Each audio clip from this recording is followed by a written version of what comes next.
to the Architecture Evening Lecture Series. We're pleased and delighted to have Pari Riahi, whose lecture was snowed out the last time, come and be willing to give us her lecture, Continuum. I've known Pari for quite a few years at the school and grown steadily to admire her as a teacher and as a colleague and to esteem her as a friend. She's manages to bridge many places: Iran, France, McGill, right? RISD. She's at home in all these places in many languages. She's both somebody who looks deeply, profoundly into the past and has worked at a very rigorous level on Renaissance drawing and history with great people, Paris Gomez for one. She is friends with people like Paris Gomez, invites them to participate in RISD. She's as able to look forward as she is to look to the past for inspiration, and is one of the leading people in our field in the digital world. Doesn't frighten her. She very early on got her students to understand how important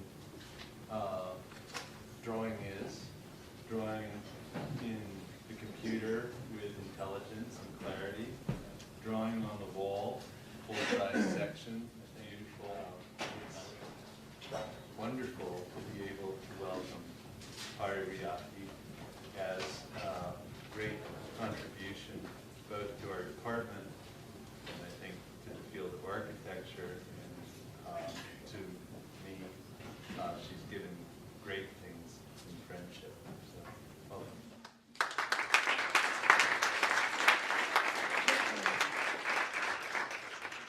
Thank you very much, Peter. That's a very nice introduction. I am very humbled and very appreciative that I will be presenting to you. In a way, I guess I've got the most important part of my education at RISD, actually.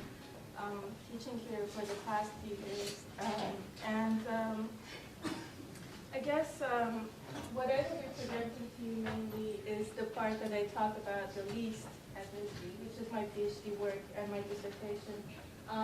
In relation to this lecture series being tied to the history, I just wanted to show a very brief image. The upper line kind of shows some of my recent projects since I established my own practice, 2011, overcoming all kind of immigration and technical issues in America.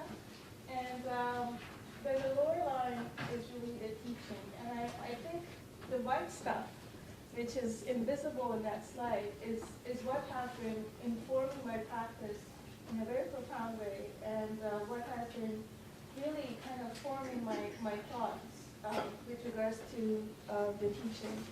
And if you have enough time, I will show you some of my projects briefly, but I just kind of shown you some snapshots of the projects. The lower line in the teaching represents some of the studios that I taught here, and the upper one, some of the other classes, seminars, digital construct, etc., etc. Just wanted to... You're hardly here. Yes, sir. Yes, I just started to make this less I don't know if you want to wear it.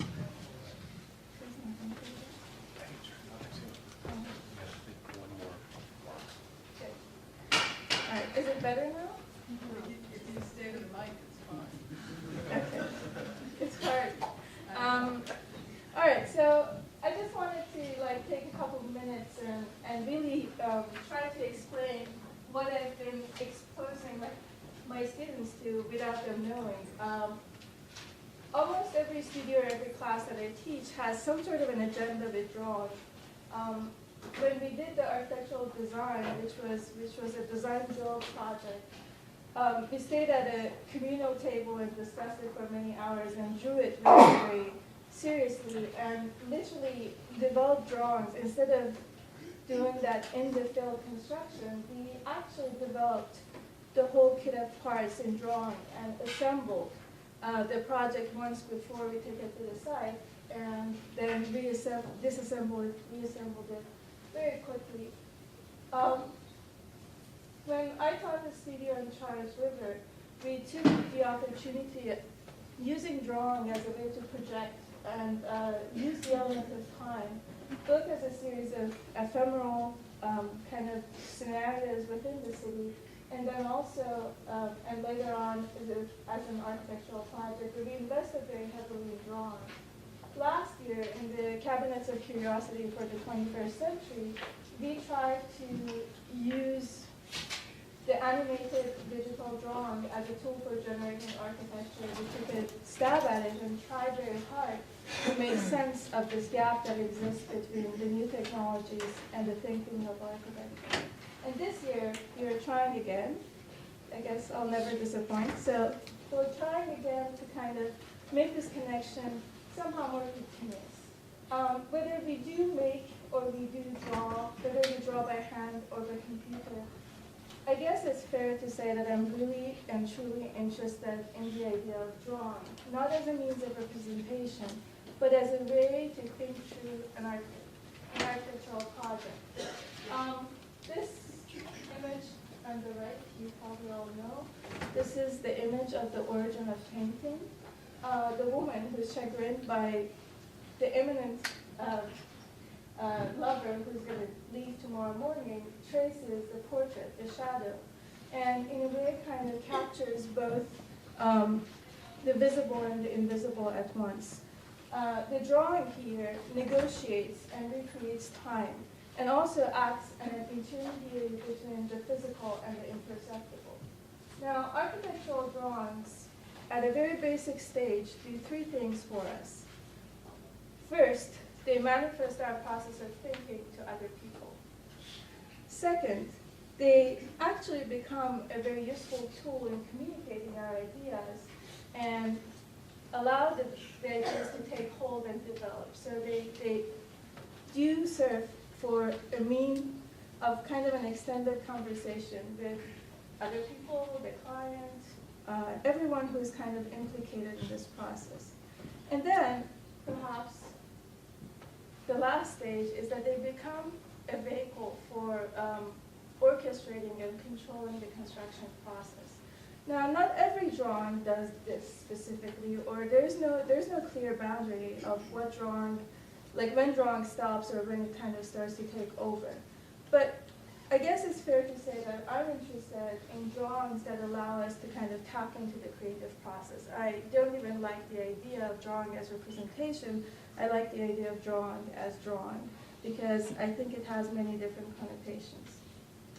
So I'm just showing you two images, which are actually part of the better renditions of the current language of contemporary architectural practice. And this is how my PhD started. I was very startled and very troubled by the fact that things always kind of look the same. The renderings seemed very unreal, they seemed uncanny, they all seemed to have belonged to the same person. You could call them immaterial, etc., etc. And the PhD really started with an intention to kind of make sense of our problem with this new and uncanny tool that we all have at our service. I guess I was part of a mixed generation, so we started to draw by hand, and eventually we switched to computers. So this was something that was on my mind as I was a student of architecture and as I was working at offices. It made me realize, when I started to kind of delve into it deeper, it made me realize that there has been another era in which something to the same magnitude has happened. After that, for about 500 years, a lot of small things happened, but then the main core that was developed during the Renaissance basically remained the same. Now, you see that there's a divide, that on one side you see physical models, and on the other side you see drawings. That's not true. Basically, between like the early 300s to the end of the 1500s, what happened is architects, artists, painters, sculptors, theoreticians, all took stabs at trying to bring drawing to the forefront of architectural practice through different methods, through different means. But before that, the tools that were at the service of the architect were mainly the verbal kind of whatever happened on the site, and that is even something that happened during the Renaissance. The physical model, as you can see them, some of them are extremely ornate and beautiful, some of them are raw, some of them depict a building in all of its details, and some don't. And then there are the jigs and then the templates that were used for construction. Somehow, drawing was not something that was either widespread or systematic enough. We had different manifestations of drawing, of course, all throughout the history. But drawing in architecture didn't really have a very standardized kind of aura to it. What happened in the span of 200 years made drawing the main tool for communication in architecture, which is something that is pretty fascinating to study, but very vast. One of the things, perhaps one of the most interesting things that happened was the development of perspective. And as you can see from all of the images of the Renaissance, in the beginning, things are not very systematic, they're not very correct, they're not very drawn very accurately. There are all kinds of liberties taken, and then eventually, by the end, things became well spread and well known enough so that perspective became something that everybody could manage. But curiously enough, during the Renaissance, the people who developed perspective and spread it didn't really believe that perspective was something that should have been used for architecture. Perspective was mainly developed and appreciated for the painters. Nonetheless, by the end of the 15th century and the early 16th century, perspective found its way, although again slowly and not in one shot, to the domain of architecture and became part and parcel of any architectural presentation. Now, we're going to do a lot of back and forth, but Peter Eisenman, who has done extensive work on Andrea Palladio, that I'm hoping all of you know, has made a comparison between the work of Palladio, the theory of Palladio, and then the work of Sebastiano Serlio. Sebastiano Serlio was a Renaissance architect, wrote a book in which drawings are actually the major part of the book. Eisenman is arguing that, in fact, Serlio was the precursor of what Palladio adopted and developed, which is a better take on theory of architecture, one that includes writing and drawing. As I started to delve into the Renaissance, I realized there was someone, about 100 years before Palladio, who's actually done that in an embryonic manner, in a not so very systematized manner, perhaps, but in a very profound manner. And that's the person I basically did my dissertation on, Francesco di Giorgio Martini. So Francesco was a true Renaissance man. He worked with the Duke of Urbino, who was probably one of the most influential people in Italy at the time. He wrote a number of treatises on architecture, mainly. And he was a very well-versed painter. His paintings are extremely well-known to the artistic world. You can see some of them. He was also an architect, and he did a lot of architectural projects, part of the Palazzo in Urbino, in Gubbio. And he's also very well known. He did churches all over Italy, but he's also very well known for the fortresses that he made. He was probably the most sought after person in Italy at the time of his existence with regards to fortifications and military devices, etc. So he started, curiously enough, by being acquainted to a person who was called the Archimedes of Siena. This guy, his name was Mariano Taccola, and was interested in all kinds of devices and machines. And so Francesco kind of trained with him. Then he became kind of responsible and involved with the aqueducts in Siena. If any of you have seen the previous James Bond movie, the Botini of Siena, or disturbing scene, there he had a painting business for a while, and then slowly he became more and more interested in architecture, curiously enough. He wrote a lot of books on architecture, which I'm going to I've separated and categorized for you. So he has 2 books on machines. These are very well known, and part of it was also kind of copied and annotated by Leonardo. So there's these beautiful drawings of his that are finished drawings, and I'll show some of them. And then there's a small sketchbook that he carried throughout his entire life and kind of recorded all of these different moments of his discoveries. He also, that was very trendy at the time for architects, he was also interested in ruins. And he went to different travels in Rome and Naples and started to kind of measure and draw the ruins in order to understand what would happen. Because, I mean, unlike us, people at the Renaissance always look back and were interested in the Roman architecture and considered it to be an idealized version of what architecture could be. And he eventually took the sketches that I will show to you in a little while and made them as an appendix. He basically redrew and completed and created this whole compendium of drawing.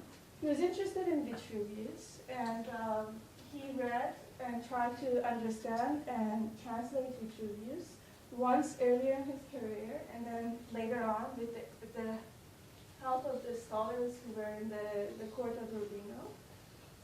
Then he made 2 attempts at writing a book of architecture, one that is well known as Trattato Uno, or the first treatises, and then the second one. The first one is an earlier version. It has a lot of errors, a lot of mistranslations of Vitruvius. It's basically the raw version. And then the second one is a much more mature version that was rewritten. It's the same content, but it's been rewritten at closer to the end. It has everything revised, and the drawings are very different. And then his work was copied extensively during the Renaissance, and there are about more than 130 copies of his work. So people owned or had different fragments of his books, and the work was very well spread. Now, in this sketchbook, you can see the depiction of his thoughts, of the fortifications, and this is what he basically took with him, and he presented this series of drawings to the Duke of Urbino as a way of getting him interested. You might wonder what they meant, because in a way the drawings, the sketchbook is very small. And in a way there's no way to really check or verify if the drawings that are happening here are realizable. But that really wasn't even the point. The point was to convince people that he had enough imagination that he could conceive of these things that he calls my inventions, in order to get commissions. Well, what I'm interested in precisely is neither Francesco's projects nor his paintings. I mean, all of this have kind of informed my studies of him. But I think what I find the most interesting in his work is this very annexation of text and drawing in his theory of architecture. On the one hand, you can see these are some of the pages. First and foremost, he argues that drawings are basically a way to communicate. They can clarify and add to the text, and that's through his explanations. He also says that what they offer is the possibility of having many more iterations of the same thought. And perhaps the most interesting one is that he claims that taking these drawings, other people, the readers, can actually take them as a basis for their own inventions. So you can see that there's a pretty articulate kind kind of thinking behind this very systematic and intense annexation of the word and of the text and the drawings. This is a drawing by Francesco that depicts Atlas. Atlas is kind of holding on to the universe. And in a way, I think this is probably also, in a parallel manner, a very good depiction of the architects in the 15th century. Because on the one hand, they had to reconcile with the physical world and with the idea of building and the idea of kind of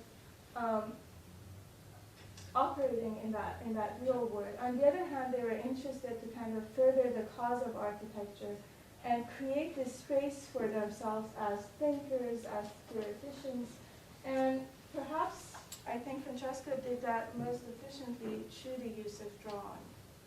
There are three people during the 15th century who wrote books of architecture. Known by Alberti, Antonio Avellino, that we all know as Bayard, and Francesco di Giorgio. Alberti didn't have any drawings originally in his work. He does talk about drawings, but is not particularly preoccupied with drawing as an artifact. Bayard, on the other hand, tells the story. The book is an unfolding of the story of an architect and his patron. The architect is Bayard, and the patron is Francesco Sforza. And together they discuss and they draw a city, which is called Sforzinda, which I'm sure you all know. Francesco, on the other hand, so in Bayard's case, we do have drawings, but the drawings are perhaps closer to illustrations of ideas. They do depict different moments in the story, and they kind of try to follow the link. In case of Francesco, it's very different. There is very precise, kind of architectural information that comes in, and then the drawings kind of happen next to it.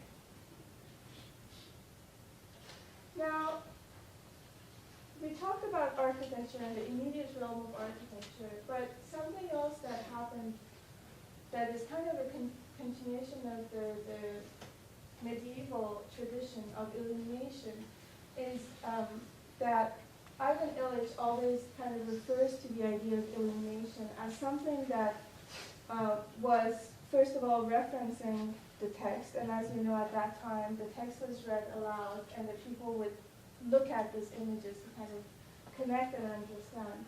So on the one hand, there's the idea that these images are beautiful, and people were interested as they were listening to their religious sermons. At the other level, there's the idea that there's also like a power of interpretation, that the images became the vestiges of ideas, of symbols, of metaphors, secret. And in a way, they would kind of contain an interpretation of the text that is read and understood. And in a similar manner, you can kind of understand that at the one level, the drawings in Francesco's text are kind of trying to first of all, depict what he's trying to discuss, but at the other level, they're also kind of augmenting the text because they're offering us another way to understand and read the book. Also, something that is interesting, I very briefly mentioned to you that there's this notion of time and how he evolved as a person. And I just thought to show you. So that is a very early sketch that he has done of the man with his fingers and the different chapels of the church kind of emanating from his fingers and his hat, like his eyes and ears. Then you can see in the middle the kind of mid-stage of his career in which you have the superposition of these human beings on these different kinetic views of the church. And ultimately, the most mature kind of moment of his work really kind of reduces all of that stuff to very, very clear geometrical principles that everyone can understand. And in a way, there's also like the whole process of maturation of thought, the idea of simplifying and abstracting, the whole process of drawing, all of these things that one could look at and understand. But perhaps I think it would be interesting if I just show you very briefly how he kind of used drawings in different manners, both in terms of form and content. So first, let's just look at a couple of things that he does with the content. So as I told you, the drawings on the left, as you can see, are all drawings that he did basically measuring and doing on-site kind of investigations. Now, let's just be clear. When people went and measured things in the Renaissance, they weren't so much interested in kind of archaeological surveys of any sort. They really were interested in aligning themselves perhaps with what the building would have looked like, what the ideal form of the building would have been before it turned into ruins. So the idea was not to just record. The idea was to be able to record in order to understand, in order to be able to create later on. And so just kind of bear that in mind. So the drawings here are depictions on site, measured, troublesome things that he couldn't really resolve because he had read Vitruvius, and Vitruvius didn't have all the answers in text.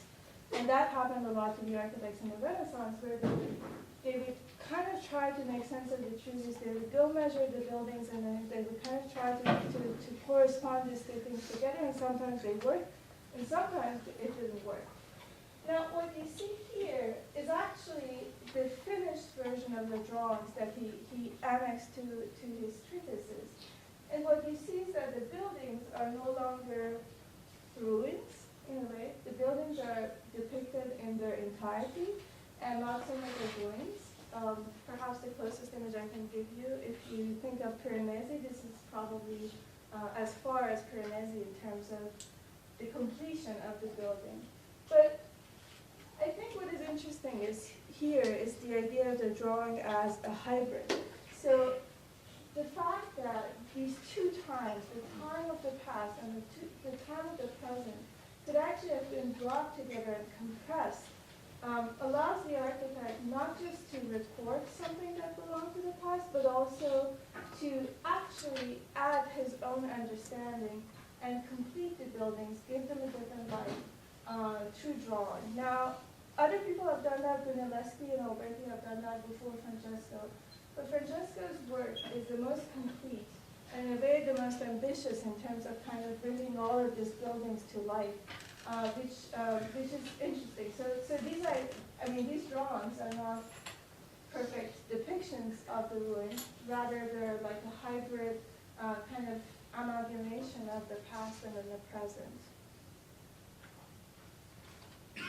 Then I think there's also the idea of drawing as metaphor. Francesco, like many people in the Renaissance, was really interested in the core relationship of man and building, and he has a theory that is known as the theory of human analogy. Now, he has a series of drawings that try to kind of fuse these things together. If any of you knows the story of Dinocrates was this architect who was very interested to get his project built. So in order to get the attention of Alexander, he undressed and he put the skin of a lion and he presented his project to the king in order to get the commission. Now he clearly got the commission. But Francesco here depicts Dinocrates. But also in the way that he explains the story, he says, he kind of fuses Dinocrates with the architect, with the man, and he talks about how the blood that is in the architect's vein actually kind of flows into the city, etc. And so there's a way that the drawing kind of goes beyond illustration, tries to kind of close a gap, or at least bring the interpretation close. This is another one of Francesco's most celebrated drawings. This is the idea of the fortress, the city, superimposed on the body of a human being. Now, a few things that are of interest here. You'll see that the navel is the center, is the piazza. You will read that, clearly the church is at the place of the heart, the chest. Of course, the fortress is in the head because that's where you can survey. There's the orifice that is actually like around here. There should be the market, and you can actually get rid of the waist. Also, be mindful of the fact that the way this two images are kind of correlating to each other is neither planimetric nor absolutely perspectival. The man is almost like wearing this kind of dress of the city, and is in compression. And he explains it really in those terms. So there's something very, very close in the way the drawing depicts and then the text kind of describes. Here, I mean, these are some of the more kind of standardized versions. He read Vitruvius and the story of the creation of the columns, and he depicted them, and of course he embellished. I mean, he also misunderstood, so that wasn't exactly as Vitruvius has explained it. The other way he uses drawing is something that I call using drawing as a spectacle. So I told you that he did a lot of drawings of machines and of fortresses. And in a way, none of these machines were necessarily buildable. Some of them were practical and buildable, usable in the life of the Renaissance people, but a lot of them were actually just visual depictions. These drawings are not blueprints. Also the fortresses, which he drew very, very precisely, became, of course, models for fortresses that he built or that he had built and then he redrew. So there's this kind of funny way of anticipating the form, but also redrawing it back, which is also something that Pari did. But the idea that by using drawing, you could test and you could anticipate how things would move, what kind of range do they have, is also something that is pretty unique. You can see there are things at very different scales kind of brought together. Later on, people who came after Francesco kind of imagined that some of these machines would be extremely slow moving, and so he kind of found this reputation of some of these machines being very slow and very large. And some of them, this is a car, and this is the portrait of abundance on a car, probably for a festival. And some of the drawings really kind of bring back some of those painterly qualities, and they have the precision of the cuts and bills, so they're kind of funny mixtures. Also, in terms of forms, Francesco really kind of experiments throughout the treatises by superimposing.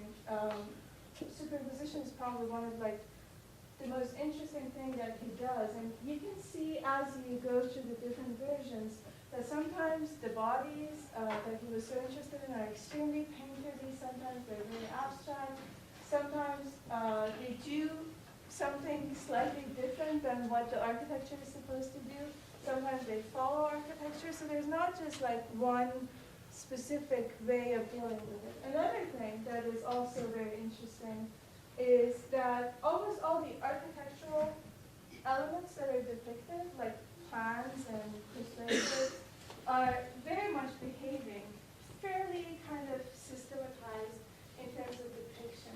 But by the time you get to the machines or to the fortresses, you'll see that there are very different points of views. There's some of the perspectives are tilted up or tilted down. And here, I think this is probably one of the better examples. You can see that he's basically playing with the idea of point of view just to show you many different aspects of the same building. A lot of the machines have all of these different kind of converging points. So I guess what I am trying to kind of aim at is that in a way for Francesco and his fellow architects of that time, drawing was something that was malleable and was something that was constantly kind of evolving. Whether it pertained to elements of the past, whether it kind of related to architectural ideas, whether it depicted something that was in the realm of machines, there was always this intention to kind of try to take a different style, try to rework it, so that this gap between the abstract ideas that Alberti was so keen on and the physical world that all of these other people were so keen on kind of becomes closer. And that's something that is, I guess, still very valid. Now, On the one hand, there is this is one of Francesco's painterly drawings. On the one hand, you can see that there is an incredible kind of insistence on the technique and the feeling of the drawing. But on the other hand, drawing is also something that is investigated as a mental construct. Here on the left, you can see that there is this image of the city of Rome that Alberti developed the system on and redrew. So this is basically surveying. But in a way, these two kind of drawing kind of cohabited the same space and time and were part of the same cultural basis, which kind of invested in drawing in a way that was very unique to the Renaissance.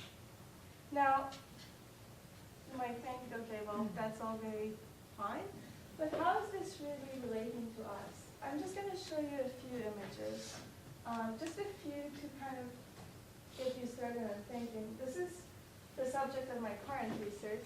So once I've done all of that, and I presented that very briefly to you, I became interested in my initial kind of subject matter, which was how do we really close the gap?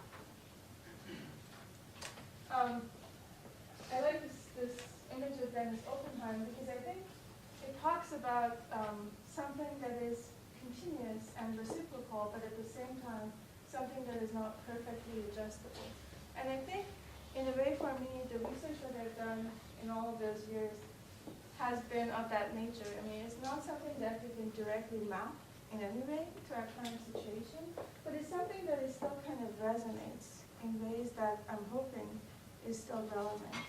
When we look at architecture, contemporary architecture, and the people who kind of invest really in digital practices, you can see that there is a mismatch currently between the technique and the scale of the building. Sometimes very small projects have the same aura that the very large projects.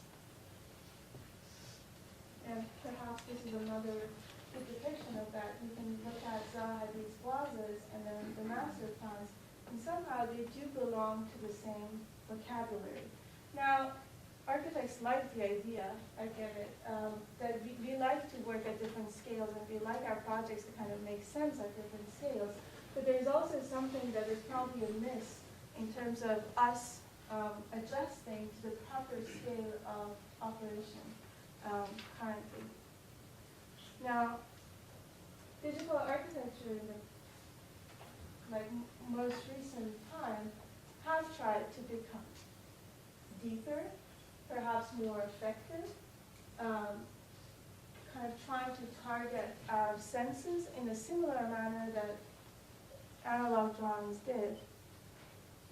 They've also become more responsive, trying to relate and respond to all kinds of physical or sensory elements. But in a way, I still feel that we're still constantly either the slave of a process or of the form that comes afterwards.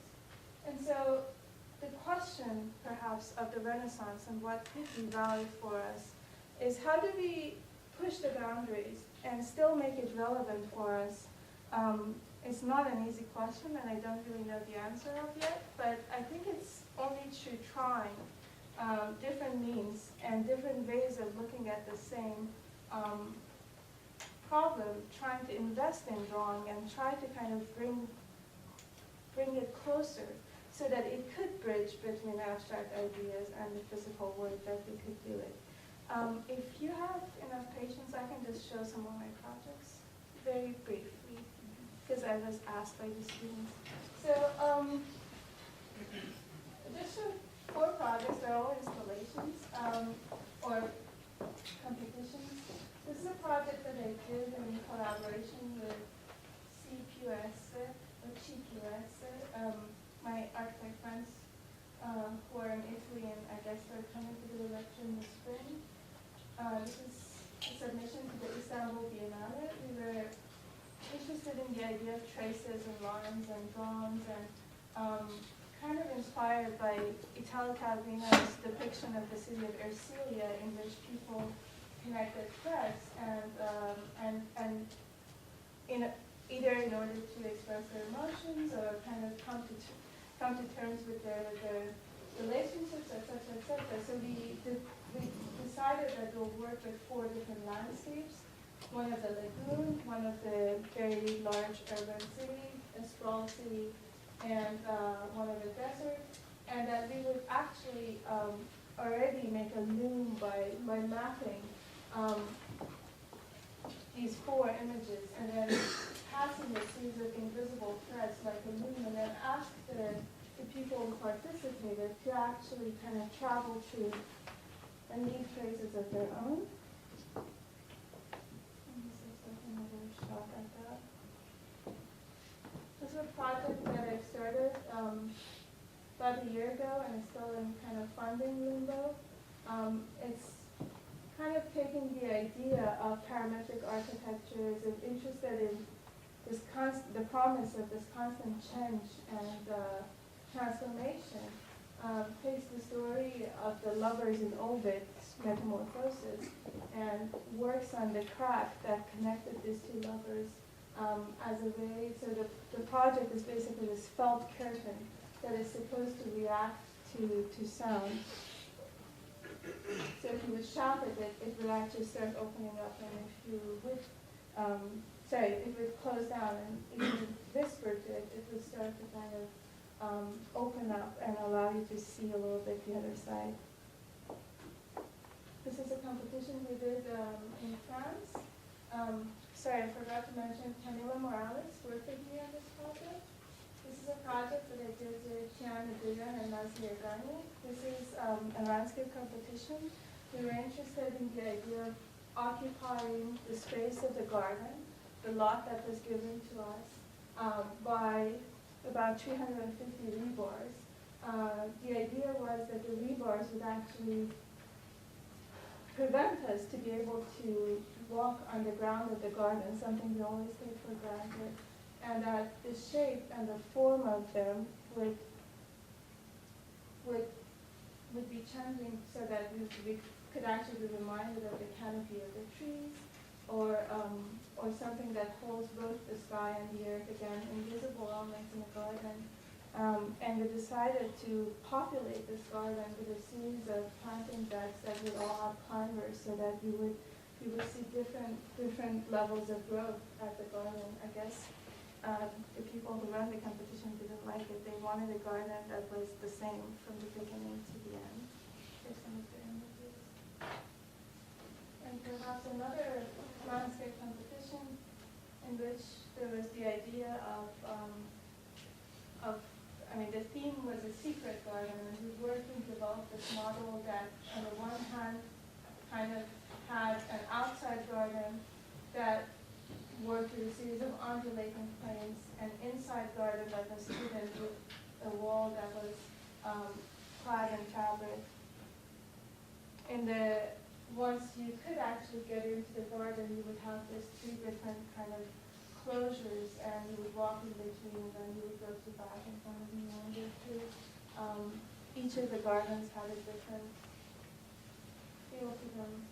So from one side to the other, you would gently go down and come back.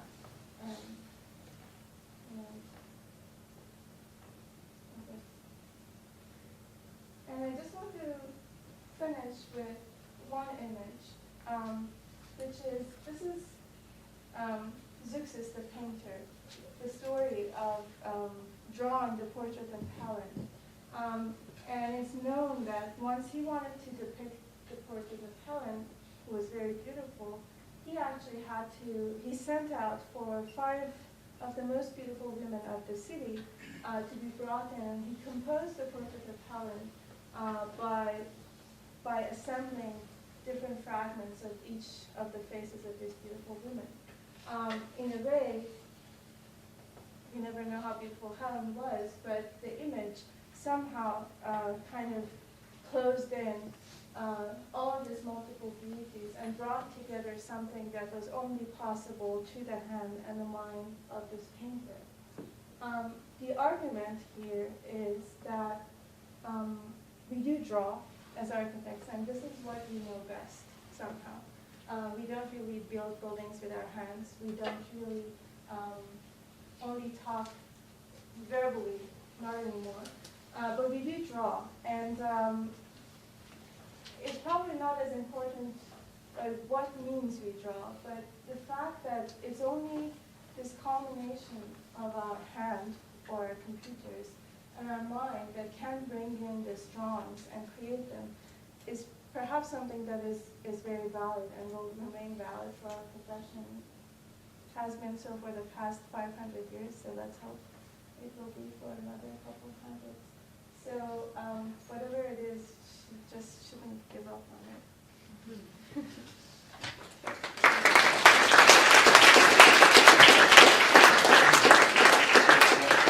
Mary, will you take questions? I mean, if anybody has any questions.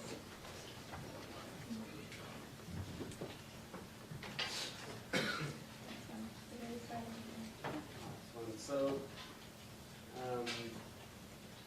with this using drawing as drawing, how much of that lives within architects' conventions or designers' conventions as people that understand drawings in multiple ways versus the sort of competition renderings that are in essence like drilled down, this is what the public will understand, even if it doesn't perfectly like display our architectural ideas in full. So how do you see that gap, and do you think that drawing as drawing, when you think about it, can do both?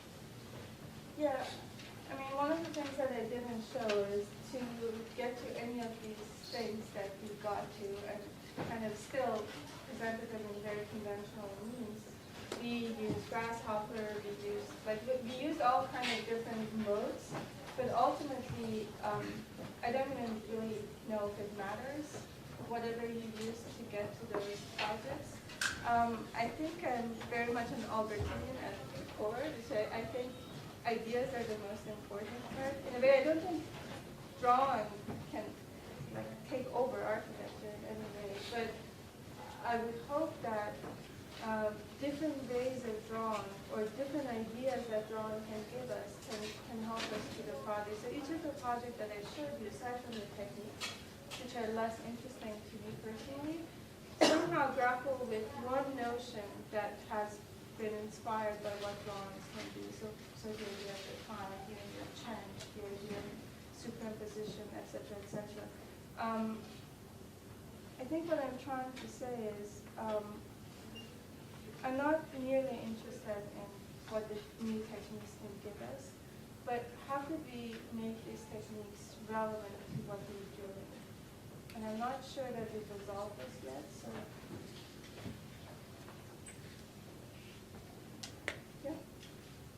I would like to ask you if you can expand on the part in your lecture where you said, unlike us, when you were talking about, I think, the generation of Francesco de Giorgio, you said they looked at the past and liked us. And you know, I was a little bit surprised that somebody that is part of us, at least, looks at Francesco de Giorgio and then says we don't look at the past. But I think what do we do now unlike Francesco de Giorgio?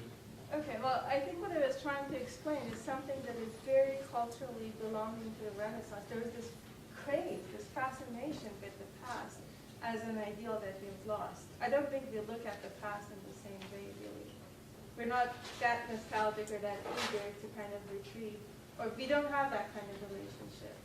I actually think that, I mean, that's what I was trying to say, that I think the shift that we're going through right now is so crucial that nothing of the past immediately or directly is relevant to us. Perhaps one thing that I've learned from the Renaissance, or I'm really fascinated by, is how to the different architects and artists work. Each of them tried to advance the cause of drawing in their own way. And they did that only by trying it over and over and over again. I'm not sure that all of us are investing in this shift that is happening in the same manner. I guess we're more consumers of the effects of it, but I guess that's perhaps because it's easier to inherit it and use it rather than having to really come to terms with it.